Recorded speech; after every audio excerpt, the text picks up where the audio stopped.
Hello and welcome to Flutiversity. I'm Jenny Tutton here with a play-along video to help you with our practice plan in F major and D minor. If you don't have the practice plan yet, just go to flutiversity.com where you can download it for free. I'll make sure I put a link in the description below. All right, so let's get started. Day one is all about making sure you are using your thumb B flat key. Thumb B flat key is, I think, a secret to flute success. It makes a lot of things about your technique a lot easier. If you haven't used it before, definitely check out our thumb B flat video. That will explain it in a little more detail. For now, what you're gonna do is instead of putting your thumb where you normally do, where you probably were taught, unless maybe you already use your thumb B flat key, you're gonna scoot it over and you're gonna put it on this little like teardrop key. It doesn't have to be way over here or anything, just so that you're touching that key and this right there. Okay, so once your finger is on that key, you no longer need your pointer finger for B flat. So if you check out this first measure that we're doing here with our F, G, A, B flat, you can now lift your fingers up right in order, okay, without having to put your pointer finger back down for B flat, okay? You're not gonna do that. You're just gonna lift them straight up in order, and I promise the B flat's gonna come out so long as you've got your thumb over there on the thumb B flat key, okay? One last thing to remember before we get started is sometimes when we demonstrate flute fingerings, we lift our fingers way in the air so that you can see exactly what keys are down and what keys are up, okay? That is not actually good for flute techniques. It's great for demonstrating, not for your flute techniques. So make sure you're keeping your fingers as close to the keys as possible. When I'm doing my best fingering, you can barely tell. Like you can see the key move up and down, but my finger still looks like it's about touching the key, okay? So keep them as close as you can.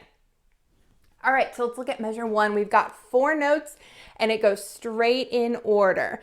Okay, so we're gonna play this measure over and over again on repeat. And what you're looking for is that your fingers feel relaxed and easy and you're really concentrating on keeping your fingers close to the keys. And if you're new to thumb B flat key, making sure that you keep your thumb over on that B flat key the whole time, not just like scoot it over for the B flat. Leave it there, I promise. It won't mess with any of your other notes. Well, except 2, but like we don't need that right now. Okay, so scoot your thumb over on the thumb B flat key and let's get started.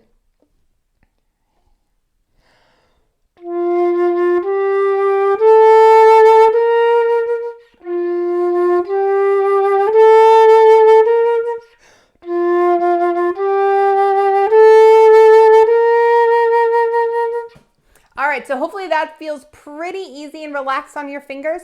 You can always pause the video if you want a little bit more time to practice this, or if you want time to practice at a different tempo. All of that is wonderful and exactly what we're going for. So please feel free, pause me at any time. I don't mind. Okay, next measure, same thing in 8th notes. And again, we're gonna do it on repeat in hopes that our fingers are feeling nice and relaxed and easy. If you are new to your thumb B flat key, it's probably gonna be pretty tricky for you to remember not to put your pointer finger down. So please feel free to take the time. You were doing excellent work. I also had to do this work as well to remind myself, and it's totes worth it. Okay, measure 2.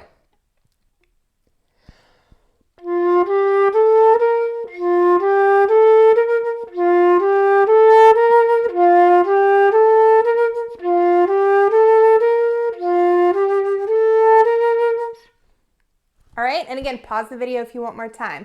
Next measure, we have triplet stop, same notes. Ready?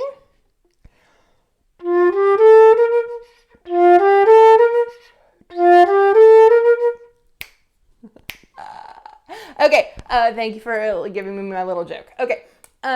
Then next we're going to do 16th notes. Again, you can also tongue or slur these depending on what you want to practice or on what feels most comfortable to you. Doesn't matter. Okay. Here's our next measure, measure 4.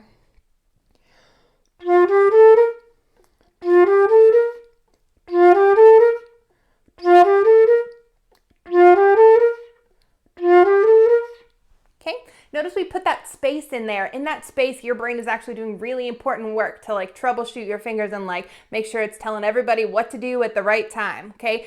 So that space is really important. Feel free to leave it in there. And it's also good practice for your musicianship to make sure you're leaving the right amount of time there. Okay, Now we are going to do that cycle on repeat without the space in the middle, okay? It can, maybe to some people it seems a little boring to play the same thing over and over again. I personally find it like fun and sort of therapeutic, and it activates the same part of my brain that like solving puzzles and things does. But if that's not true for you, that's fine. I highly recommend trying to find ways to make it a little more interesting. You can use dynamics and different articulations and stuff like that. You can make up a little story in your head about like a hamster running on a wheel, and you can like make him run. Whatever you got to do to make it fun for you, like please do that. Okay, here's that measure 5.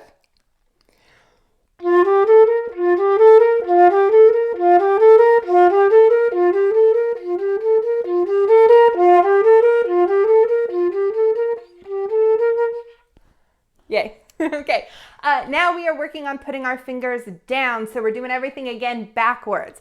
Make sure you're starting with that thumb B flat key on, okay? And no pointer finger. You start with your pointer finger in the air, and we're just adding our fingers one at a time.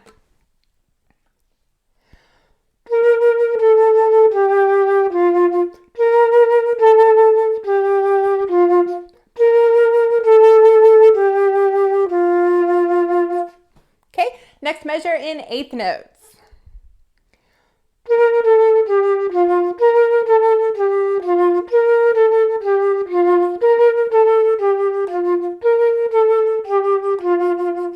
All right, triple would stop, but on the way down.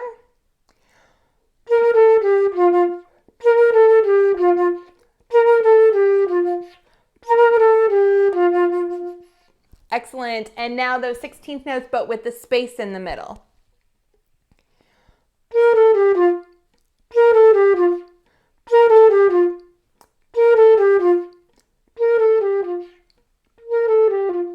Yay. All right, and now the 16th notes on repeat. And seriously, at any time, pause me if you want more time to work on something, or if you want to play it at a different tempo. Any of that is wonderful. All right, last measure.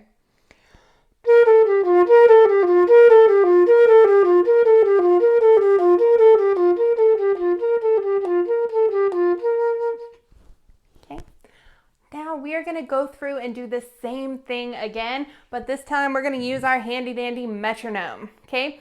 And what this is going to do is it's going to make sure that our fingers are getting trained to work at the same time. Some fingerings on the flute are easier than others. Some fingers are just more challenging to move than others. Okay, so what the metronome does is it helps us to make sure our fingers are agreeing on what our tempo is, okay? So we've developed our ease first by playing it without a metronome, and now we're going to go back and make sure everyone is falling in line and doing their job on time. Okay. I'm going to put the metronome at 72. Again, feel free if you would rather do this at a different tempo, that's totally fine. For what it's worth, you can always benefit, I think, from practicing something a little on the slow side. But if you dive in too fast too soon, it's not as beneficial to you. I know it can feel fun and you feel like totally cool, but it's not the best. It makes your fingers a little more tense. And being able to move fast is all about having relaxed fingers that stay close to the keys, okay? So here's our metronome at 72. We're gonna do it again. All right, first measure on repeat for a little.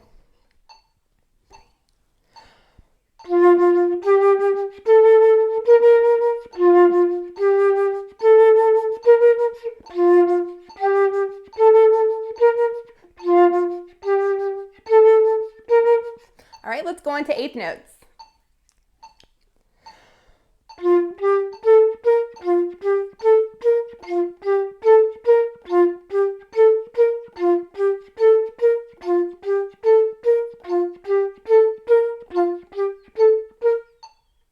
All right, and triplets.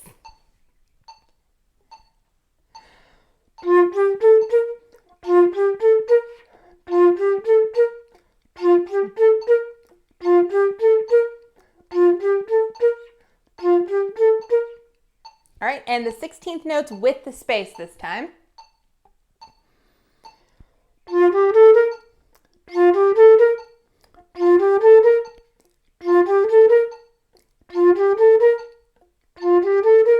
All right, and the continuous 16th notes.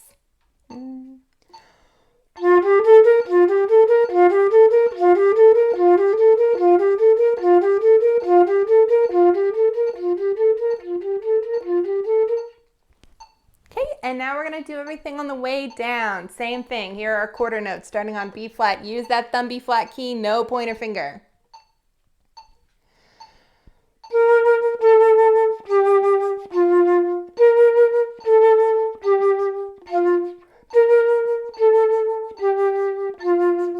Now eighth notes.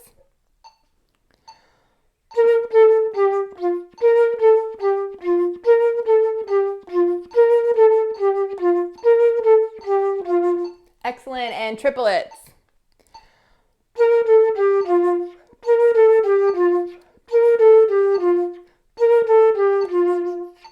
Great, and 16th notes with the space.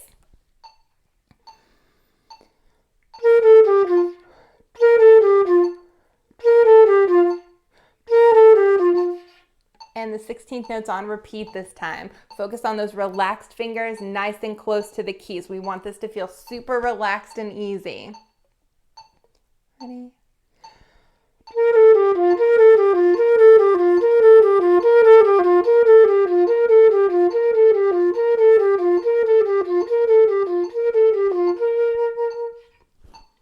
All right, you did awesome today. Thank you so much for practicing. There's one quick thing I want to draw your attention to before we go. If you look at the very beginning of this day, there's a little like parenthesis looking bracket thing and it says TH with a flat next to it, okay? That is a reminder in this music so that if you don't have me here, you know, hey, I need to use my thumb B flat key, okay? So look out for those in future practice plans and I will see you tomorrow for day 2. Bye.